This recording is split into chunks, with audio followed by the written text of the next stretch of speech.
കർത്താവരുളുന്ന വചനം ഇന്നു കേൾക്കാം, മനം തുറക്കൂ. മനസ്സാകും വയലേലകളിൽ നിന്നും ഈശംസിഹായിക്ക് സ്തുതിയായിരിക്കട്ടെ. കർത്താവരുളുന്ന വചനത്തിലേക്ക് നിങ്ങൾക്ക് ഏവർക്കും സ്നേഹപൂർവ്വം സ്വാഗതം. ഇന്നത്തെ വചനവിചിന്തനം വിശുദ്ധ ലൂക്കായുടെ സുവിശേഷം 16-ാം അധ്യായം 19 മുതൽ 31 വരെയുള്ള തിരുവചനമാണ്. ധനവാനും ലാസറും. ഒരു സമ്പന്നനായ മനുഷ്യൻ ഉണ്ടായിരുന്നു. ദിവസവും വില കൂടിയ വസ്ത്രങ്ങൾ ധരിച്ച് സമൃദ്ധമായി ഭക്ഷണം കഴിച്ച് സന്തോഷത്തോടെ ജീവിച്ചു. എന്നാൽ അവന്റെ വീടിന്റെ വാതിൽക്കൽ ലാസർ എന്ന ദരിദ്രൻ കിടന്നിരുന്നു. ശരീരം മുഴുവൻ വ്രണങ്ങൾ. വിശപ്പ് കൊണ്ട് അവശനായ അവൻ ധനവാന്റെ മേശയിൽ നിന്ന് വീഴുന്ന അപ്പക്കഷ്ണങ്ങൾക്കായി കാത്തിരുന്നു. നായ്ക്കൾ വന്ന് അവന്റെ വ്രണങ്ങൾ നക്കിയിട്ടും ധനവാൻ അവനെ ശ്രദ്ധിച്ചില്ല. കാലം കടന്നു. ലാസർ മരിച്ചു. ദേവദൂതന്മാർ അവനെ അബ്രാഹത്തിന്റെ മടിയിലേക്ക് കൊണ്ടുപോയി. ധനവാനും മരിച്ചു. അവൻ പാതാളത്തിൽ വേദന അനുഭവിച്ചു. അപ്പോൾ ധനവാൻ അബ്രാഹത്തോടും അപേക്ഷിച്ചു, എനിക്ക് അല്പം വെള്ളം തരണമേ. എന്നാൽ അബ്രാഹം പറഞ്ഞു, മകനെ, നീ ജീവിച്ചിരിക്കുമ്പോൾ നിനക്ക് നല്ലതെല്ലാം ലഭിച്ചു, ലാസറിന് ദുഃഖങ്ങളും. ഇപ്പോൾ അവൻ ആശ്വാസം പ്രാപിക്കുന്നു. ഈ കഥയിലെ ഏറ്റവും വേദനാജനകമായ കാര്യം ധനവാൻ ലാസറിനെ ഉപദ്രവിച്ചതല്ല, അവനെ കണ്ടിട്ടും കാണാത്തവനെ പോലെ ജീവിച്ചതാണ്. ലാസർ അവന്റെ വാതിൽക്കൽ ദിവസവും ഉണ്ടായിരുന്നു. എന്നാൽ ധനവാന്റെ ഹൃദയത്തിന്റെ വാതിൽ ഒരിക്കലും തുറന്നില്ല. വചന സന്ദേശം. യേശു ഇവിടെ സമ്പത്ത് മോശമാണെന്ന് പറയുന്നില്ല. സമ്പത്ത് നമ്മെ ദൈവത്തിൽ നിന്നും സഹോദരനിൽ നിന്നും അകറ്റുമ്പോഴാണ് അത് അപകടകരം ആകുന്നത്. ധനവാന്റെ കുറ്റം അവന് സമ്പത്തുണ്ടായിരുന്നതല്ല. തന്റെ സമ്പത്ത് മറ്റൊരാളുടെ വേദന കാണാതിരിക്കാൻ അവന്റെ കണ്ണുകളെ അടച്ചു കളഞ്ഞത്.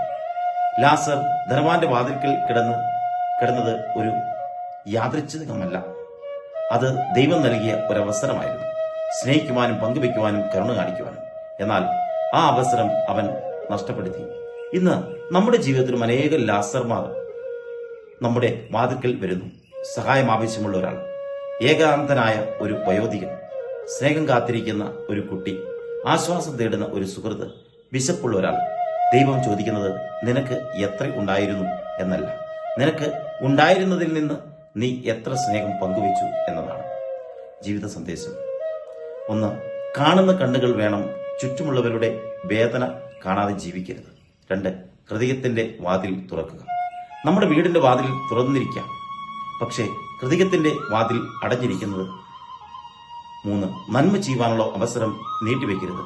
പിന്നീട് ചെയ്യാം എന്ന് പറഞ്ഞ് മാറ്റിവെച്ച സ്നേഹത്തിന് ചിലപ്പോൾ പിന്നീട് അവസരം ലഭിക്കണമെന്നില്ല. 4. സമ്പത്ത് ഒരു അനുഗ്രഹമാണ്. പങ്കിടുമ്പോൾ അത് വിശുദ്ധമാകുന്നു. നമുക്കുള്ളത് നമ്മുടെ മാത്രം അവകാശമല്ല, ദൈവം ഏൽപ്പിച്ചിരിക്കുന്ന ഉത്തരവാദിത്വം കൂടിയാണ്. 5. സ്വർഗത്തിലേക്കുള്ള വഴി തിരിച്ച് അറിയുന്നതാണ് യഥാർത്ഥ വിശ്വാസം. ഹൃദയത്തിൽ സൂക്ഷിക്കേണ്ട ഒരു വാക്ക്, എന്റെ വാതിൽക്കൽ കിടക്കുന്ന ലാസർ ആരാണ്? ഈ ചോദ്യം ഇന്ന് നമ്മൾ ഓരോരുത്തരെയും സ്വയം ചോദിക്കണം. ഒരുപക്ഷെ അവൻ നമ്മുടെ വീട്ടിലെ ഒരാളായിരിക്കാം, നമ്മുടെ അയൽക്കാരനായിരിക്കാം, നമ്മുടെ ഇടവകയിലെ ഒരാളായിരിക്കാം, അല്ലെങ്കിൽ നമ്മോടൊപ്പം ജോലി ചെയ്യുന്ന ഒരാളായിരിക്കാം. നമ്മുടെ ജീവിതത്തിന്റെ അവസാനം ദൈവം നമ്മുടെ ബാങ്ക് അക്കൗണ്ട് നോക്കുകയില്ല, നമ്മുടെ ഹൃദയത്തിൽ എത്ര സ്നേഹമുണ്ടായിരുന്നു എന്നാണ് നോക്കുക. നമുക്ക് പ്രാർത്ഥിക്കാം. കരുണാമയനായ ഈശോയെ, എന്റെ ചുറ്റുമുള്ളവരെ വേദന കാണുവാൻ കണ്ണുകളും അവരുടെ കണ്ണുനീർ മനസ്സിലാക്കുവാൻ ഹൃദയവും സഹായിക്കുവാൻ സമ്പന്നമായ കൈകളും എനിക്ക് നൽകണമേ.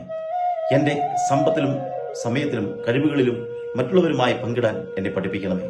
എന്റെ വാതിൽക്കൽ വരുന്ന ഓരോ ലാസറിലും അങ്ങയുടെ മുഖം തിരിച്ചറിയുവാൻ കൃപ നൽകണമേ. ആമേൻ. നമ്മുടെ കർത്താവ് ഈശോയുടെ കൃപയും പിതാവായ ദൈവത്തിന്റെ സ്നേഹവും പരിശുദ്ധാത്മാവിന്റെ സഹവാസവും നാം എല്ലാവരോടും കൂടി ഉണ്ടായിരിക്കട്ടെ, ഇപ്പോഴും എപ്പോഴും എന്നേക്കും. ആമേൻ. ദൈവം നിങ്ങളെ അനുഗ്രഹിക്കട്ടെ.